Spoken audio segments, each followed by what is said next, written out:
So hello everyone, welcome back to another video of the Trend Trader.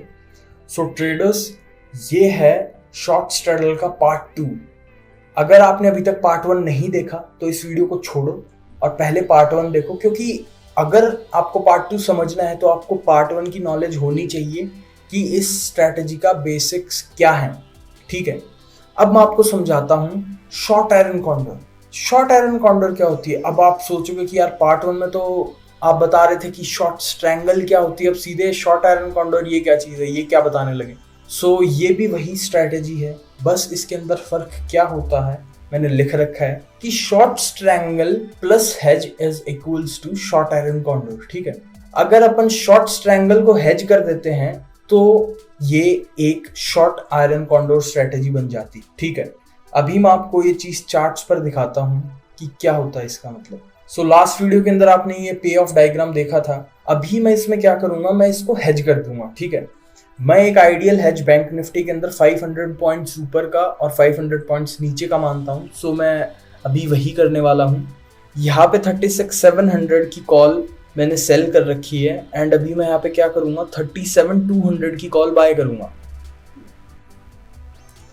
37,200 call bye करूंगा and यहाँ पे मैंने 32,300 की पुट सेल कर रखी है। सो मैं यहाँ पे 31,800 की पुट बाय करूंगा।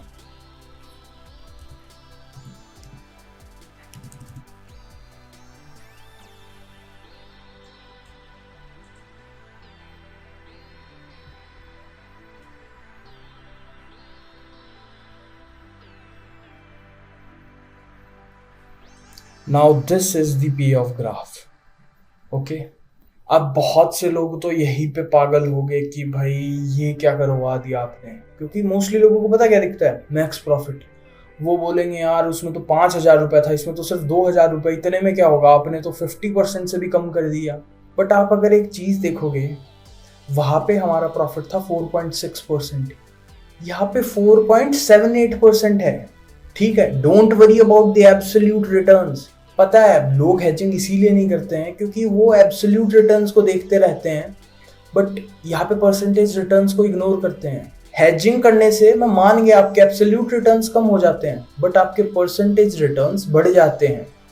अब ये बहुत ही कंफ्यूजिंग टर्म्स है, क्योंकि जब मैंने पहली बार सुनी थी मैं भी कंफ्यूज हो गया था, तो मैं आपको समझाऊंगा होते क्या है। ठीक है, उसे एक बार छोड़ते हैं, मैं आपको समझा दूंगा आगे। मैक्स लॉस है 10,471। सो ये एक मेजर पार्ट यहाँ पे चेंज हुआ है। लास्ट वीडियो के अंदर जब हम शॉर्ट स्ट्रैंगल के बारे में डिस्कस कर रहे थे तो यहाँ पे मैक्स लॉस था अनडिफाइंड, मतलब कितना भी हो सकता है भाई तुम्हारा लॉस, समझ गए। एसएल वैसल सब कुछ है बट स्ट्रैटेजी के हिसाब से लॉस कितना भी हो सकता है तुम्हारा। ठीक है, इसको फर्क नहीं पड़ता। ब्रेक इवंस आपके ये हैं। अब इसके अंदर ब्रेक इवंस कैसे कैलकुलेट करते हैं वो मैं आपको बता देता हूँ। सिंपल है, जिनको आपने सेल किया है उनको ऐड कर लो, कितने हो गए 200, एंड जिनको आपने बाय किया है उनको ऐड कर लो, कितने हो गए। कैलकुलेशन इजी करने के लिए यार यहाँ पे 80 मान लो, यहाँ पे 40 मान लो, 120 हो गए। ठीक है, अब इस 200 को 120 से माइनस कर दो तो कितने हो गए 80। ठीक है, 200 माइनस 120 80 हो गया। ठीक है, क्योंकि हेज के जो पैसे होते हैं वो आपको मार्केट को देने पड़ते हैं, क्योंकि आप बेसिकली एक इंश्योरेंस ले रहे हो, जो स्ट्राइक प्राइस आपने सेल कर रखी है उसको आप एक इंश्योरेंस दे रहे हो कि अगर अगेंस्ट में जाएगी तो कम लॉस होगा। ठीक है, तो ये पैसे तो आपको देने पड़ते हैं। तो 80 रुपीज़ हैं जो आपके नेट बचेंगे। सो अब आपको क्या करना है, इसके अंदर 32,300 माइनस 80 कर लो एंड 36,700 प्लस 80 कर लो, तो वही आपका ब्रेक इवन होगा। सो 36,780 होगा आई गेस, या 36,780 ऊपर के साइड एंड 32,220 नीचे की साइड। ठीक है, तो ये आपके ब्रेक इवन्स हो गए हैं। और एस्टिमेटेड मार्जिन जो आपको पैसे लगाने हैं, डिप्लॉय करने हैं इस ट्रेड के अंदर, वो है 42,420 रुपीज़। पिछली ट्रेड के अंदर याद है आपको कितना पैसा लगाना पड़ा था एक ट्रेड के अंदर, 1,06,000 रुपीज़। यहाँ पे वो 50% से भी कम हो गया है। ठीक है, तो अब जो लोग बोल रहे थे ना कि भाई यहाँ पे तो प्रॉफिट कम हो गया, 5,000 से सीधा 2,000 आ गया, तो अब मेरी बात सुनो, वहाँ पे तुम 1,06,000 रुपये लगा के 5,000 रुपये कमा रहे थे, यहाँ पे 42,000 रुपये लगा के तुम 2,000 रुपये कमा रहे हो। तुम्हारी इनिशियल इन्वेस्टमेंट भी तो कम हो गई, ठीक है। तो अब सीधी सी बात, एब्सोल्यूट रिटर्न्स तो कम होंगे ही, बट यहाँ पे परसेंटेज रिटर्न्स बढ़ते हैं। अब मान लो आपके अकाउंट में 1,06,000 रुपये हैं, जो अगर आप पिछली स्ट्रैटेजी लगाते तो आप एक एक लॉट के अंदर काम कर सकते थे सिर्फ। अभी यहाँ पे मैं पता है एक एक लॉट और ऐड कर सकता हूँ। अभी मैं आपको दिखा देता हूँ। सो ट्रेडर्स, यहाँ पे मैंने 2-2 लॉट कर दिए हैं, जो पहले एक एक थे अब मैंने 2-2 लॉट्स कर दिए हैं। यहाँ पे जो आपको मार्जिन चाहिए, जो पैसे चाहिए, वो 84,840 रुपीज़, अप्रॉक्स 85,000 रुपीज़ हो गए। एंड प्रॉफिट आप देखोगे तो 4,000 रुपये डबल हो गया उसका, ठीक है, क्योंकि हमने क्वांटिटी भी डबल कर दी।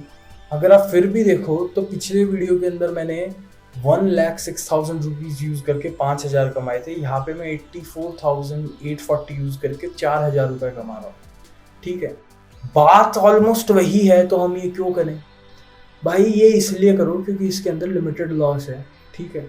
आपको कॉन्फिडेंस आएगा ट्रेड को होल्ड करने के अंदर, ठीक, क्योंकि कॉन्फिडेंस एक विनिंग ट्रेड को ही होल्ड करवा सकता है। अगर आप एक लूजिंग ट्रेड में बैठे हो, चाहे कितना ही कॉन्फिडेंस हो भाई, वो तुम एग्जिट कर दोगे, ठीक है।